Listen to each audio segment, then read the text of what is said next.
I think the NBA, NFL, all these people need to have a certain training for these guys. Again, you are in the public spotlight. You are being scrutinized. You got some legendary moments, and I think there's one in particular that some people even watching this haven't been familiar with. Talking about, I don't know, beef, or I think about John Morant when he waved the gun on camera. I think about Slink Johnson pointing a gun at the crowd. We gotta talk about this photo. It's like, and then of course it floats on a timeline in black and white, and it just looks like, what was going on? Why was Slink Johnson pointing a gun at a comedy crowd? And then, according to you, and we can clarify that too, you were banned from the Comedy Store because of this. Yeah. Let's take, like, when did the idea come? What was a joke? Was the gun real? So many questions. All right, this is about 2015, maybe about 2015, 2016, I'm not sure. Around the time Drake had a song, Just Hold On, We're Going Home. I made a parody of that song with All Def Digital called it was called Got Crept On and Followed Home, about robbing a nigga. And so, you know, it went, I got my 9 on you. My nigga, don't make me squeeze. I want your watch, ring, and your jewelry, and all your cheese. Don't make me murder you or leave a scar so deep. I want your watch, ring, and your jewelry, and all your cheese. And all that was, I did a video for that. It's on YouTube too. But all it was is I performed that song during my set, and I whipped out a replica firearm, you know what I'm saying, to deliver more of a punch to the song. And, you know, to be honest with you, I did that one time. I only wanted to do it then. That was a calculated move. I never did it again, never wanted to do it again. I only wanted to do it once so it'll go down in Hollywood lore, and I'm proud to say that it has. It was a replica firearm. Do not attempt no shit like that. It was a time in LA where you know, shit always kind of be crazy, but it was like before the rash of all the public shootings and things of that nature. And actually, it was before someone got killed in that same club. Right. Somebody got chased into and killed. Nobody killed them in the club. Red Grant at that Red Grant night. Shot on Tuesday night. Shout out to Red Grant.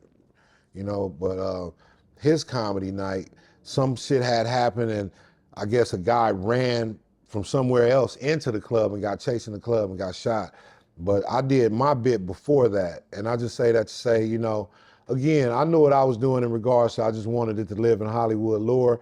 It's nothing that I ever do again, but it was a funny bit at the time because I whipped out that blabber. I whipped the blower out. What was the crowd's reaction? Oh man, the few, it was a few melanin deficient people in the crowd, you know what I'm saying, that seemed a little bit perturbed by my actions.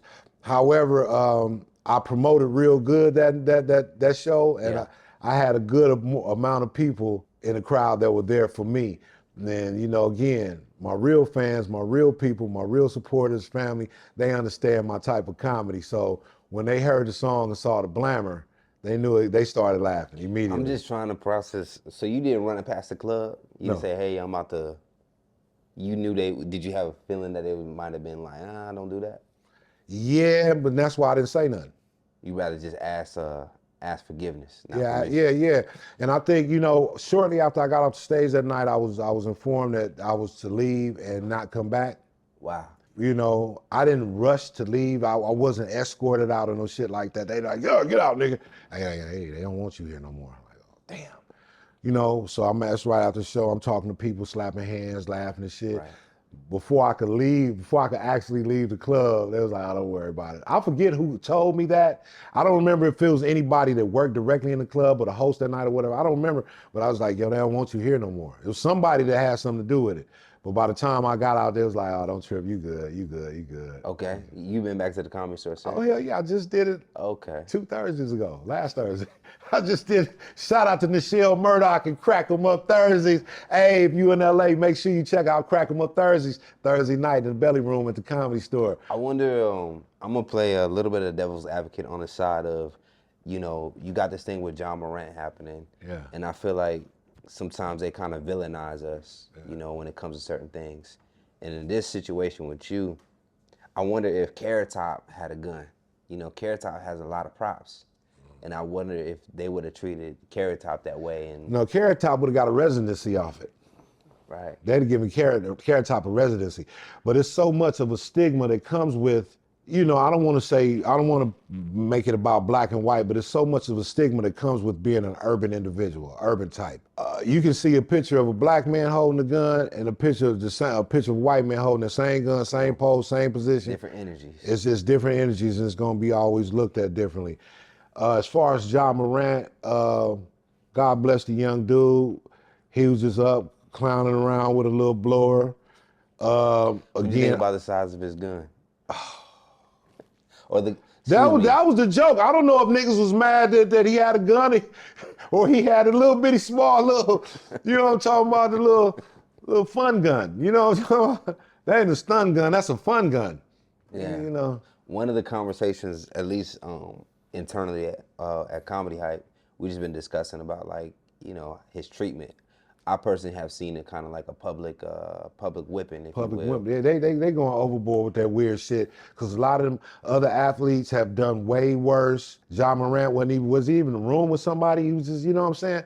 Whatever the case, it was a dumb move on Ja Morant's behalf. First of all, I think all these young athletes, somebody need to make. I think the NBA, NFL, all these people need to have a certain training for these guys. Again, you are in the public spotlight. You are being scrutinized. And I don't think people don't understand the degree of scrutiny that you're going to receive being in the public eye, especially being of that level. And unfortunately, my man, some stupid shit that you used to do before you were famous, you're going to have to sacrifice it for all this money and fame you get. I can agree. I think my stance was, I think if you're going to give a young man, especially from urban connection, that amount of money, we need to get you in a program to get you prepared for this lifestyle. Mentorship. And you know, Ja Morant's father's in his life. Shout out to Ja Morant's father. I love him for doing that, for raising his boy. People have shit to say about him and man, shut the fuck up. That man raised his child. And he's a young father. He's still a young man. On top of that, Ja Morant's father is of the hip hop generation. So suck my dick. That man raised his child. We all make mistakes. Shut the fuck up. He raised a well-rounded young nigga, if you ask me. You know what I'm saying? And y'all need to stop. You need to stop talking all this shit. Shut the fuck up. Where your daddy at, bitch?